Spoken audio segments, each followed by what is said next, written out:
एक बहुत ही खूबसूरत गांव था जहां के खेतों में हमेशा फसलें लहराया करती थीं। इन्हीं में से एक फसल शंभू की थी। शंभू 3 महीनों तक कड़ी मेहनत करता, तब जाके उसके खेत में फसल लहराया करती थी। जब खेत जोतने का समय नजदीक होता तो शंभू बहुत खुश हुआ करता था अपनी फसलों को देखकर। देखो भाग्यवान, हमारी फसल बिल्कुल सोने जैसी दिख रही है। सोने जैसी दिख रही है, लेकिन सोना नहीं है। तुम्हारा तो हमेशा ही मुंह चढ़ा रहता है। कभी फसल को देखकर खुश भी हुआ करो। जब आप खेत से सोना उगाएंगे ना, तब मैं जरूर खुश होंगी।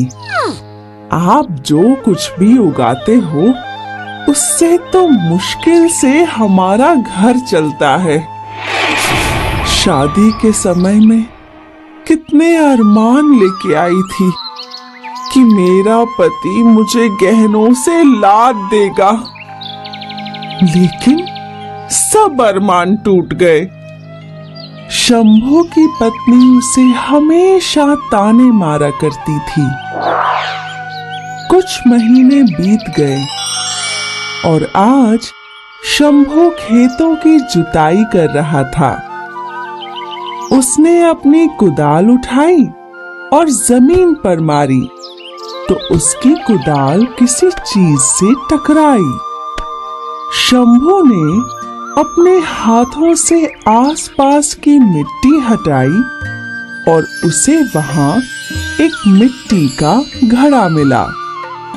ये यहाँ कैसे आया?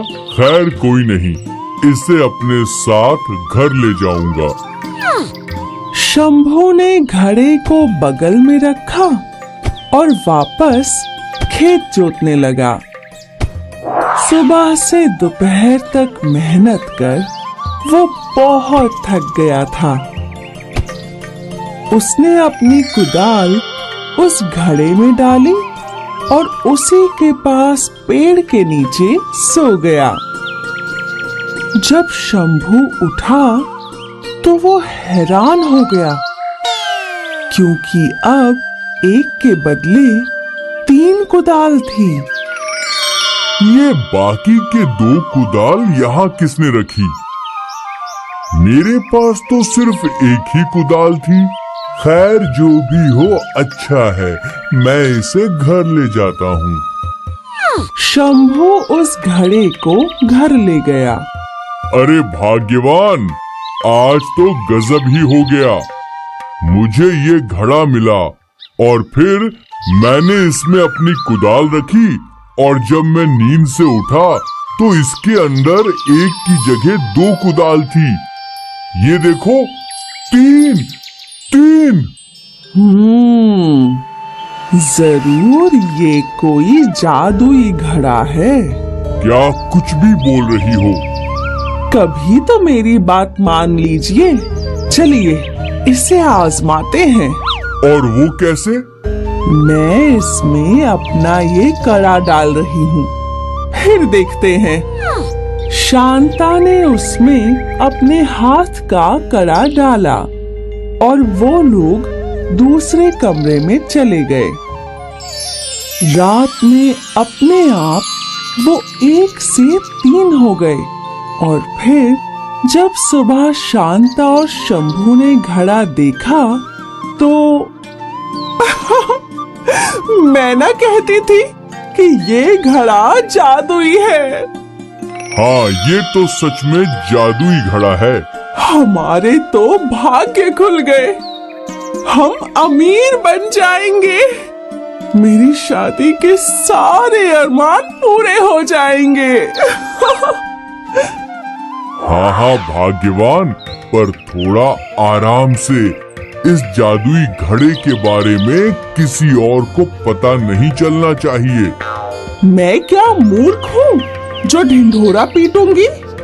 ठीक है, अब मैं खेत जा रहा हूँ। शंभू अपने खेत चला गया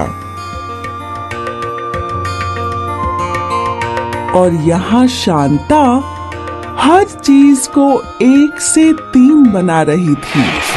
पहले उसने अपनी एक अच्छी साड़ी उस घड़े में डाली। कुछ ही देर में वो 3 साड़ियां हो चुकी थी। फिर शांता ने अपने सोने के कंगन डाले, वो भी 1 के 3 हो चुके थे।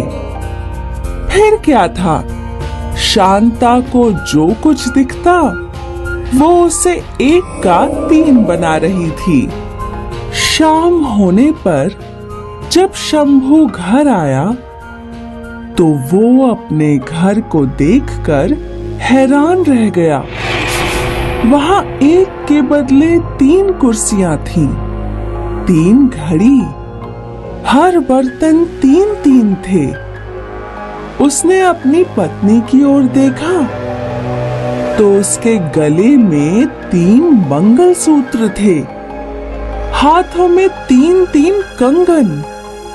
उसने जमीन पर देखा तो हर साड़ी 3-3 थी। ये क्या है शांता? अब हम रईस हो गए। देखो मेरे पास कितने गहने हैं और साड़ियां भी। ये देखो कितने सारे बर्तन, हर चीज 3 है। यहाँ तक कि मैंने इसमें अपनी 2 मुर्गियां भी डाली थी। अब हमारे पास 6 मुर्गियां हैं। हमारे तो भाग्य खुल गए। ए जी, मैं कल ये सब जाकर बाजार में बेचूंगी और फिर हम और अमीर बन जाएंगे। फिर क्या, पूरे गांव में मैं अकेले ही सेठानी के जैसे घूमूंगी। शंभू को शांता की आंखों में लालच दिख रहा था। अच्छा, वो घड़ा कहाँ है? यहाँ, ये रहा। शंभू घड़े के पास गया और उसने वो मिट्टी का घड़ा उठाकर पटक दिया। अरे रे, ये क्या कर दिया? मेरा जादुई घड़ा, मेरे अमीर बनने का सपना, आपने सब कुछ तोड़ दिया।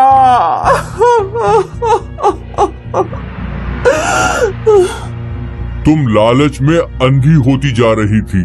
अच्छा है मैंने समय रहते ये आफत का घड़ा तोड़ दिया, वरना ना जाने तुम क्या अनर्थ कर बैठती। शंभू ने अपनी पत्नी शांता को लालच में बहने से बचा लिया और इस कहानी ने हमें ये सिखाया कि जरूरत से ज्यादा लालच हानिकारक होता है।